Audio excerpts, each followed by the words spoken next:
welcome back. I am very excited about this video because I just get to geek out about one of my absolute favorite parts of writing. It's that experience, that phenomenon in which we are not entirely in control of our stories because our stories have kind of started to speak for themselves. And I feel like this is something that we kind of glamorize or maybe talk about in a way that's intended to make us sound more eccentric or otherworldly, but it is actually a very real phenomenon, as I'm sure you all know and have experienced, and there's a real kind of writer logic behind it. First, I feel like we need to define this experience a little more. No, nobody is claiming that our stories actually literally write themselves. Like, it's not like sitting with Tom Riddle's diary and watching the words just spontaneously appear on the page. We are in control, like we are holding the pen. The trick is just that when we've set up our worlds well enough that our story world kind of becomes a character unto itself, and our characters are complex and robust enough that they kind of stand on their own, there are certain sort of inclinations built into those characters, if we do our job well enough, that they will want to make certain kinds of decisions and respond to things in certain ways because we've set them up that way. So in that sense, after we've done that initial work, there can be times when our character's inclination is to go one way, but our plan was for them to go another way. And so when our wills cross like that, we have to make that decision of like, am I gonna follow what this character is doing based on the initial setup that I did? Or am I gonna try and force something else? I think for the most part, generally speaking, stronger stories happen when we let our characters kind of lead the way. Because that way it will feel less like they're just living a story that's being imposed on them, and more like they are living out their own stories, which, let's face it, is what every reader wants. They don't care what we think. They want to see what the characters think. But sometimes that makes us feel helpless, because sometimes we have to give up on our plan to follow what the character wants. It's kind of both good and bad, and it can happen in a few ways. A character that just takes over your story, for instance. This happened to me recently. Ugh. It was actually fun. I didn't mind it. But I had this side character that was really supposed to be just like the mentor who comes to town. Like, he was not supposed to be that important. He just hijacked like the whole thing. He became this major POV character. He just kept having things to say, and then everything else that even didn't have to do with him kind of kept pointing back to him, and people were always talking about him. He just became so important in a way that I was not really anticipating. It was kind of like, okay, bro, like, stay in your lane here. Like, the story is not about you. Or you might have a romance plotline, two people that you really were planning to put together, but by the time you finish building their characters, you realize, like, there's nothing in these characters that would draw them to each other. Again, guilty. One of the fun, not so fun parts about working on a story, one project for a really long time, sometimes certain ideas just get like fossilized. Like, they're just so baked into your story because you've had them for so long that you kind of stop looking at them critically and they just become like part of the landscape. I had a romance subplot like that in one of my projects because I have a few on the go, and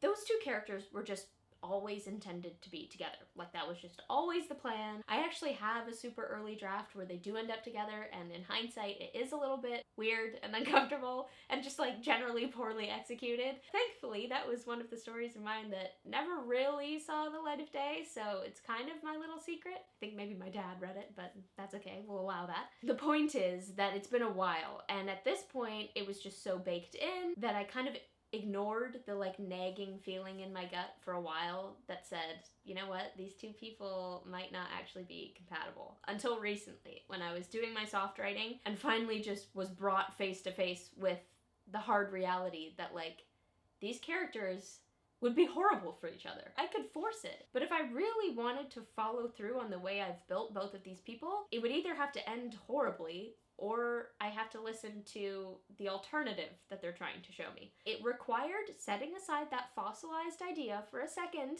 in order to ask, how essential is this? Would it be the worst thing if I did something different, or are they trying to show me something better? In some senses, not fun, because I had plans for those characters and their relationship, but in another sense, kind of awesome, because what I got was way better. Plus, it's always encouraging to see that you've built your characters well enough that they can tell you things. It's like a proud parent moment, like, oh, I've raised them well, that now they can tell me what they want. Sometimes, though, it can take us to like an uncomfortable place at times. It's not always like, oh, I like this way more. Sometimes it's like, I like this, but also it will be trickier than what I initially had in mind. Maybe this is just me.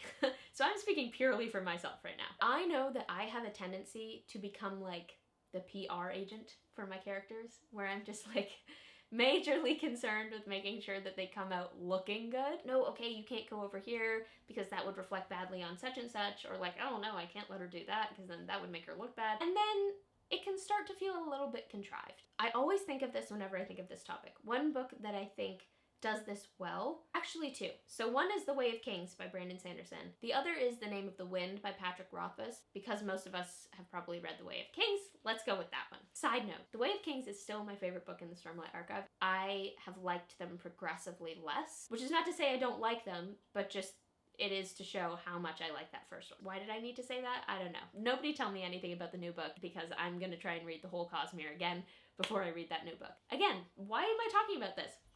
Get back on track, Niki. So, in The Way of Kings, there is a character who I love. I will go to my grave loving. And if I had my way, he would just be perfect and flawless and epic all the time. But in that book, he makes some like hefty mistakes that have like serious consequences. And as a reader, I hate those parts. Like secondhand pain, I dread them, bleh. But as a writer, I really appreciate that Brandon Sanderson did that because he was just allowing that character to be that character, to do his thing, to make the decisions that he would naturally make. And Brando Sando came along behind and like redeemed that and built something awesome out of it, which I think is a very interesting parallel to the way that like God engages with us, where like he lovingly makes us and he gives us the freedom to make both good and bad decisions, and he's just there and so willing and ready to redeem those messes and to like bring beauty from them. But I digress. Food for thought though.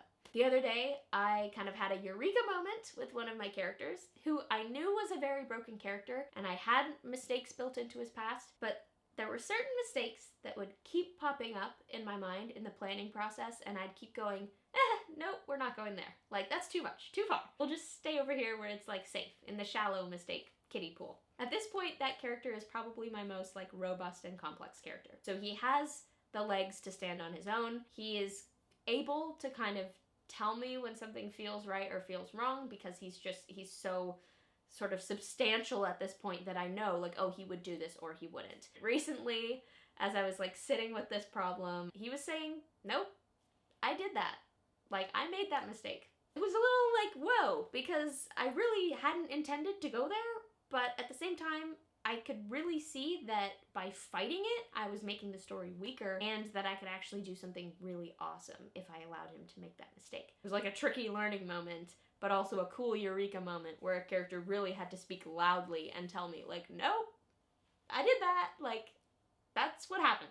My mom was like smirking at me as I was telling her about it, and I know my brother would get a kick out of it too. He always chuckles whenever I tell him about story things because I always end up using language of discovery rather than language of control. Like, instead of saying, oh, I'm gonna make him do this, it's always like, oh my gosh, I just found out that he did this. What do you mean you're not sure? You wrote it, you invented it. But it doesn't always feel like that, and I think that that's a really good sign. It means that you've set up your world and your characters in such a way that like they can kind of guide you a little bit. So if anybody ever gives you a hard time about it, I guess direct them here or explain to them why that happens and why it's such a good sign for us in our books. Thank you so much for watching this video, guys. I hope you enjoyed it, and as always, do not forget to spend some time in the clouds today.